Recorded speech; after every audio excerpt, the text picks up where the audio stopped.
Nos encontramos hoy aquí en la República, en el despacho del señor ministro de Agricultura, Aurelio Iragorri. Gracias por atendernos, señor ministro, en su despacho. ¿Cómo se encuentra?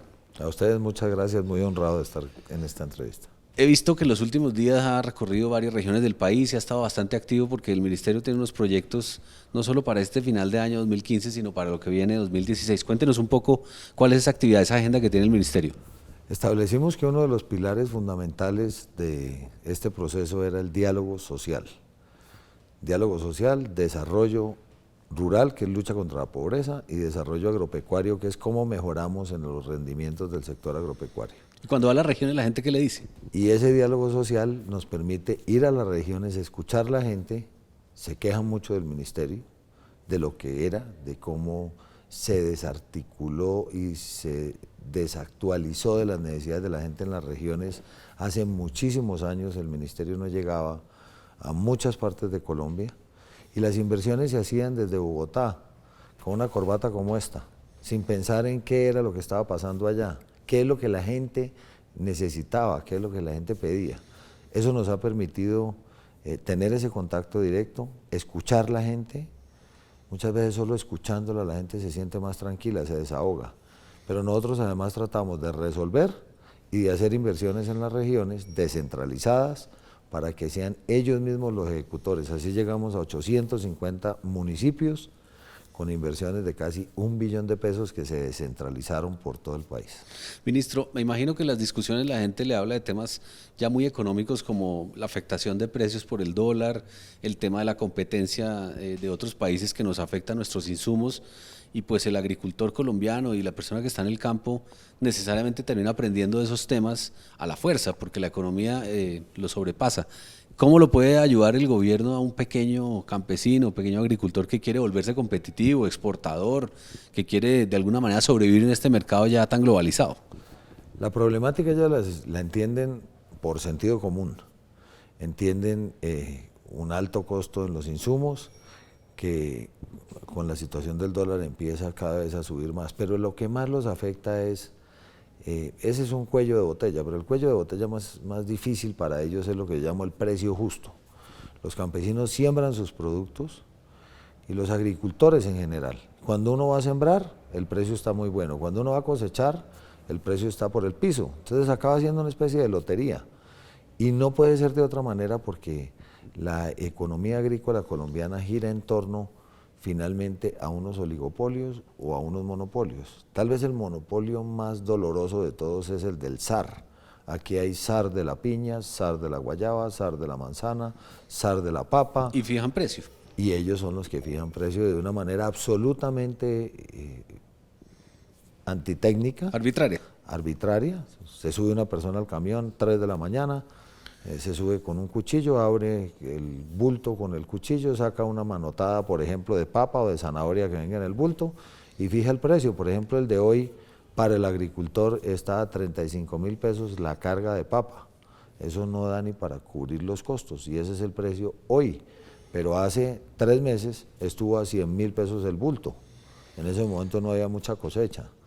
Entonces ese tipo de cosas tenemos que luchar contra eso para lograr que el único zar de este país sean los productores y los consumidores. Y que el mercado sea la que dé la fórmula de precio con oferta y demanda, aunque me imagino que para eso se necesita una madurez también de información y flujos de otro tipo de tecnologías que hasta ahora estamos comenzando a importar al país. Vamos a tratar en este segundo semestre de montar un sistema simple que lo vimos en Europa, en España. Una base de datos. Es una base de datos de productos. De los productos que llegan al centro de abastos, al que sea, y se hace una subasta inversa. Un grupo técnico se reúne el día anterior y dice, de acuerdo a la oferta y demanda, el precio máximo debía ser, digamos, 100.000 pesos. Y la subasta inversa empieza, se sientan los compradores, que serían los mismos compradores de Corabastos de hoy, en un escritorio a pujar hacia abajo. A optimizar un poco Se ahí. pone el precio máximo, la puja es hacia abajo, el que primero hunde el botón o escoge va a comprar más caro, pero por haber hecho esa escogencia tiene derecho o a comprar toda la papa que llegó, digamos, a Corabastos ese día, o a comprar la que quiera escogiendo él la calidad de los bultos que se lleva. Y así sucesivamente con los siguientes que pujan después del precio más alto, que fue el del que primero escogió, que por haber tenido el sacrificio, digamos, o el esfuerzo de escoger con el precio más alto, puede también escoger calidad y cantidad que se va a llevar. Y así eso hace mucho más objetivo los precios y se logra un precio justo de los mercados. Es que esto, manejar así la agricultura muy es complicado, muy difícil, claro. porque uno puede hacer un esfuerzo espectacular, asistencia técnica, arregló todos los problemas de calidad del producto, lleva el producto perfectamente empacado, llega a Corabastos y se sube una persona con un machete y él define el precio. Eso no puede ser. Por supuesto, ministro, el tema también de ir más allá del precio y es las condiciones del mercado globalmente van a cambiar pronto. Ojalá tengamos ya el tema del posconflicto y ahí seguramente viene todo un desarrollo nuevo de cómo hacer el negocio agrario en Colombia. Y las reformas que ustedes están impulsando van a cambiar la realidad, ojalá para bien, con mayores competidores y un tipo, digamos, de mercado, como usted lo menciona, sofisticado, donde hay información fluida. Pero yo me imagino que la gente también se preocupa un poco de cómo va a ser ese posconflicto a nivel agrario, que es uno de los puntos más difíciles de La Habana y que aquí en Colombia todavía no sabemos muy bien cómo va a ser. Ok, empecemos con la primera pregunta, que son las condiciones del mercado. El país tiene que preocuparse de una vez por todas por el tema de la seguridad alimentaria. Seguridad alimentaria es la posibilidad de alimentarse bien. No es necesario que tengamos aquí todos los productos del mundo, pero los de proteína necesarios, los de fibra necesarios. Si todo el mundo desapareciera, que quedara solo Colombia, que con lo que producimos aquí podamos alimentarnos bien. Sin necesidad de importar. Sin necesidad de importar. Eso no ocurre hoy. Aquí, después de la apertura, se acabó prácticamente la siembra de todos los cereales, como por ejemplo el trigo, la cebada, la soya, productos que son fundamentales, el arroz, el maíz. El mismo café, ¿no? Café también. El café, a veces hay déficit. Sí, a veces hay ganas por parte de algunos de hacer unas mezclas más baratas con unos cafés más baratos de otros países. Y la otra parte en la que estamos muy mal es en los granos como el frijol, la alberja. En esa parte tenemos que fortalecer las siembras. Entonces, ¿cuál es el plan?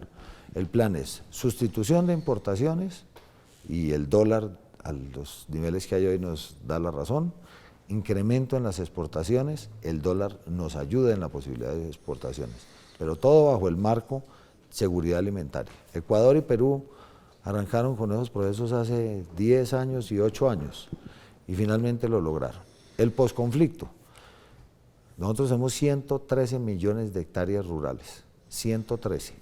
De esas más o menos 47, y digo más o menos porque hay que combinar agricultura, ganadería y reforestación, tenemos 47 millones de hectáreas aptas para esas tres actividades. Tenemos sembradas en Colombia 5.5 millones de hectáreas y la gente dice, no, es que vamos muy mal. Pues, ¿cómo no vamos a ir mal si es que el conflicto ha sido en el campo?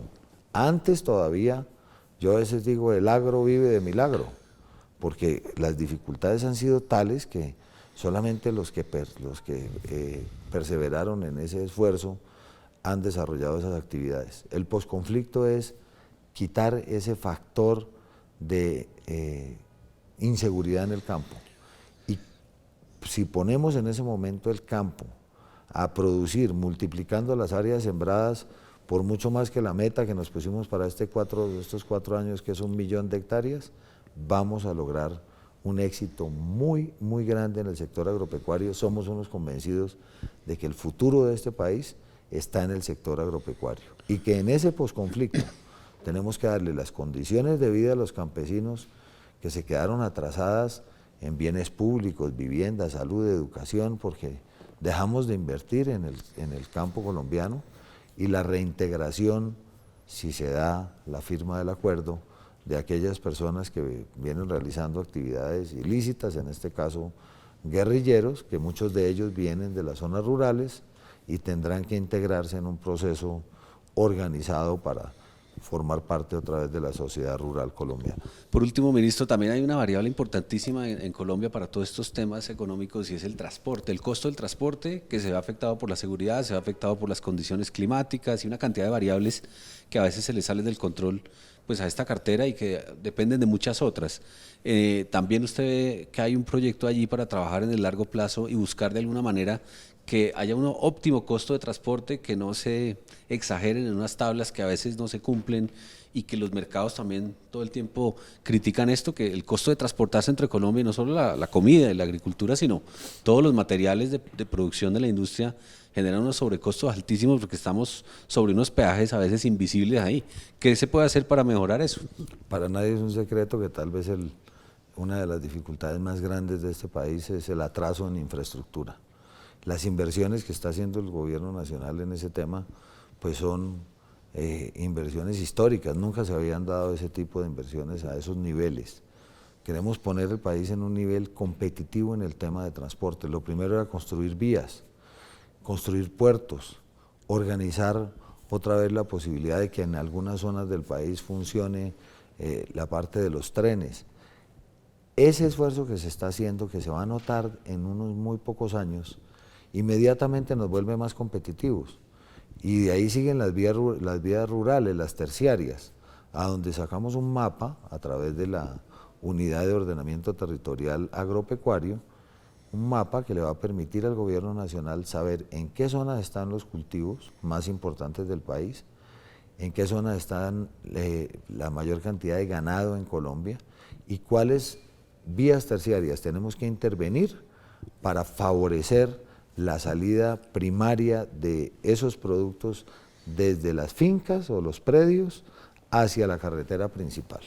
Así que en eso, claro que hay un atraso, eso nos hace poco competitivos, se están haciendo unas inversiones históricas que seguramente al final de este gobierno entregarán un gobierno o un país mucho más competitivo gracias a esas inversiones. Señor ministro, muchas gracias y mucha suerte con los proyectos del Ministerio de Agricultura. A ustedes muchísimas gracias y seguiremos trabajando por un campo mejor para Colombia. Ministro de Agricultura, Aurelio Iragorri, hoy aquí en nuestra sección Al Paredón de la República.